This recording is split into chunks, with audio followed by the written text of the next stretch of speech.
On today's episode of College Football Now are the Power Four conferences of the Big 12, SEC, ACC, and Big 10 done expanding for now. We'll tell you all about that. Plus, is the Pac-4 going to merge with the American Athletic Conference or really just absorb a lot of those teams?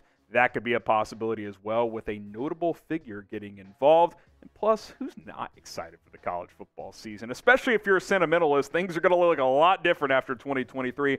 Like this video if you're fired up for this season. Is major realignment or college football expansion for certain conferences on pause? That's where we start today's show.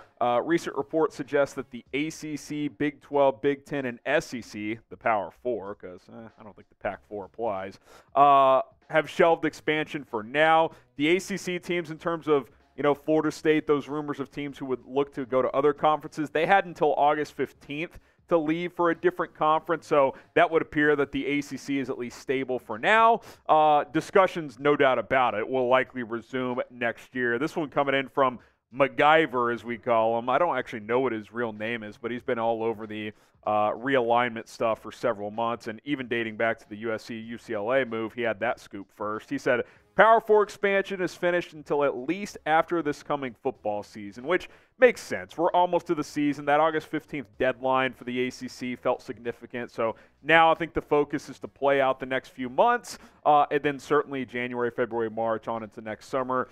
You can better believe that there will be more discussions. Now, this is where each of the Power 4 conferences sit right now. Heading into 2024, this is what the ACC looks like. Boston College, Clemson, Duke, Florida State, Georgia Tech, Louisville, Miami, and NC State. 6 more here, so 14 in total is where the ACC sits. North Carolina, Pitt, Syracuse, Virginia, Virginia Tech, and Wake Forest. Now, another ACC note here from MacGyver saying that there was a lot of FSU smoke, and I shared a few rumors I had heard that there will be some real legs behind it. Most of what I heard was that Florida State was blowing smoke to get a bigger piece of the ACC pie. The latter was true. ACC doomsday clock can be put away for now, but I think the for now is the key there before we jump to the Big 12.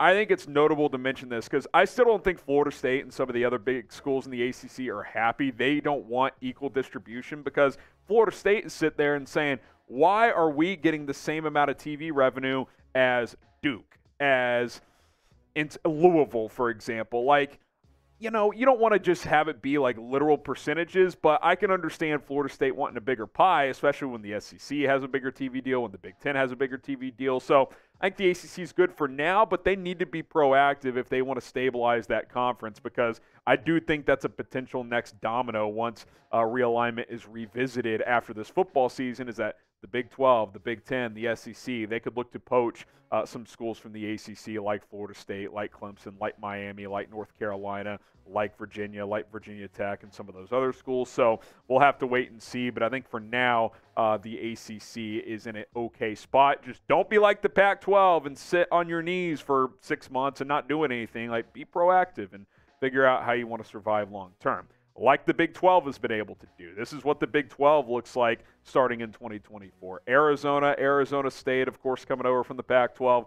Baylor, BYU, which is in this year, so is Cincinnati. Colorado will join next year. Houston is part of that BYU grouping that came over starting this year. Iowa State, Big 12 at 16 in total. Those are the first 8. You got Kansas State, Oklahoma State, TCU, Texas Tech, UCF, Utah, and West Virginia. Of course, UCF, part of the schools that came in last year's announcement as well. Now, Brett Yormark, who's done a great job stabilizing and keeping the Big 12 not just afloat, but I think is pretty firmly the third strongest conference out of the Power Four behind the SEC and the Big Ten. He revealed recently that the Big 12 conference's extended expansion talks for now, and specifically mentioned UConn and Gonzaga at this point. There had been discussions to add them. I think the hope was as basketball-only schools, especially in Gonzaga's case. Those discussions have been tabled for now. I would not be surprised at all if those got resumed at some point, especially if UConn has another solid year in football this year. Then maybe you consider adding them as a full-time member as long as that football program just isn't an absolute joke, which is what it was for about a decade before Jim Mora took over last year. Okay, you look at the Big Ten Conference now. They're at 18 schools, the largest conference in Division I right now. Illinois, Indiana, this is for 2024, by the way. Iowa, Maryland, Michigan, Michigan State, Minnesota, Nebraska, Northwestern, Ohio State. Of course, you got Oregon coming over starting next year, Penn State, Purdue, Rutgers, UCLA, USC, and Washington coming over from the Pac as well, and then Wisconsin. So the Big Ten sitting at 18 schools, the SEC, which we'll get to in a minute, at 16, as is the Big 12, and then ACC at 14. Kind of seems like 16 is that number you need to get to feel good about your stability. So let's look at the SEC. They're at 16 for now, but would not be surprised if they took a look at, the Florida States, the Clemsons of the world in the next year or two. Bama, Arkansas, Auburn, Florida, Georgia, Kentucky, LSU, and Ole Miss. Mississippi State, Missouri, Oklahoma, which will come in next year along with Texas, who's listed on the right side of your screen. South Carolina, Tennessee, we just said Texas, A&M, and then Vanderbilt, who, if you're Vanderbilt, you're like, we're living pretty, right? We're just, we don't bring much to the table at all, yet we're in the most stable conference in all of college sports. You look at academics, true, baseball as well, because baseball brings in a lot of revenue. This definitely isn't the end, though. Like, I know tables are stopped for now. There's no doubt there will be more discussions for sure after the football season. I wouldn't be surprised if there's still some quiet discussions that happen. You got to be proactive. You just do. You can't just say, we're not going to do anything for 6 months. I mean, it's an evolving situation. So I do think it's clear that it's a Power 4 for now, not a Power 5. I do wonder if it's going to be like a super mega 3 at some point where the Big 12, Big 10, and SEC kind of absorb some of the ACC schools. We'll see what happens. Rank the Power 4 in order from 1 to 4. ACC, Big 12, Big 10, SEC. I would go SEC 1, Big 10 2, Big 12 3, ACC 4. And to be honest, I think it's pretty clear. Like, the Big 10, brand-wise, is pretty close to the SEC, but SEC football is just so powerful in the world of college athletics right now. I think you'd have to give them the nod for 1. Big 10 2, Big 12 3, ACC 4. So let us know what you guys think. Order it down in the comment section. And be sure to subscribe to the channel. If you want more college football realignment news and rumors, we'll have you guys covered. We're about to get to the Pac-4 talks as things are ramping up there. We'll continue to keep you updated. Then, of course, as the season gets here, college football rankings every single week with the AP poll. Once the CFP rankings start to come out, we'll break those down. We'll do live shows for those on Tuesday nights, I think starting Halloween this year. So subscribe, turn on your notifications. The college football season is here, and you are not going to want to miss any of our coverage. Okay, is a Pac-4 AAC, American Athletic Conference merger on the horizon? Oliver Luck has been brought in by the Pac-4 to help navigate that conference after the mass exodus of USC, UCLA, the 4 schools to the Big 12, and then, of course, Oregon and Washington to the Big 10, which really put a knife in the back of the Pac-12. But Oliver Luck has been brought in, and there's been discussions with the AAC for some potential merger. Here's more from MacGyver. He says, also hearing ESPN is open to the idea of canceling the AAC contract and that Apple deal for a PAC, so PAAC, could be worth as much as $15 million per school if the right schools are involved. It's basically the same $250 million a year, but split over more schools with further market reach.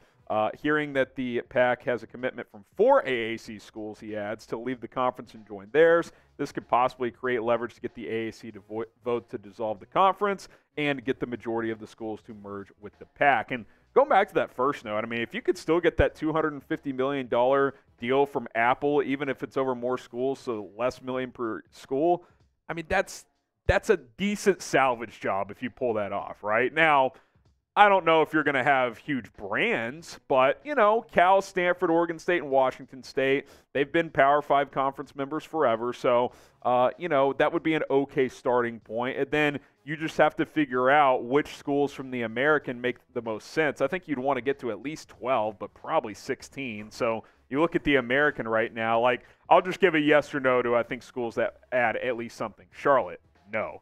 East Carolina, I think so. Florida Atlantic, maybe State of Florida at least. Memphis, I think, would be a pretty solid addition. Really good in basketball. They've been good in football in recent years. That would be a completely new market for the Pac.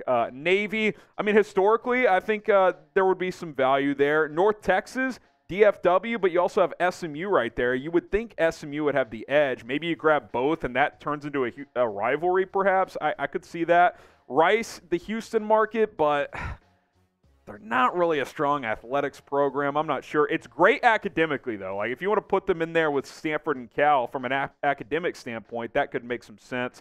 South Florida, I think, would be a good add. Temple, I mean, geographically, it's weird, but that's kind of thrown out the window. I mean, Philadelphia, so you've got that. I think Tulane would be a solid addition. Tulsa, maybe. UTSA, I'll say this, skipping UAB, I don't know if they add much. I'll say this about UTSA. That is one of the fastest growing universities in America. That school was non-existent basically 15 years ago, and it's huge in San Antonio. So that could be an intriguing one. So 16 is the number you want to get to. Do you add 12 from there? I think the tricky part is you would like to poach members from the Mountain West as well, but the Mountain West did a really good job as a conference that if you leave, the buyout is like $30-something million. So, like, what schools in the Mountain West can afford to pay that? And can the Pac afford to pay some of that buyout? Because, like, in an ideal world, you would grab the best of the Mountain West and the best of the American to go with the Pac-4 to try and survive, right? San Diego State, maybe throw Boise in there, a couple other schools from the Mountain West, get a handful of schools from the American. You have a 12 to 16 team league, but I don't know. The Mountain West contracts make that tricky to even be a possibility. So will the Pac-4 and AAC merge? Type Y for yes, or you can type in for no. I think some kind of merger makes sense. I don't know what it looks like. I don't think every AAC school will be involved, so hold on to your caps if you're an alum for one of those schools because it could get messy. But you got to think the Pac-4 with Oliver Luck involved are going to be pretty proactive here. All right, guys, that's going to do it for today's episode of College Football Now. Appreciate you guys for tuning in. If you're fired up for the season, hit subscribe. That way we can do more videos.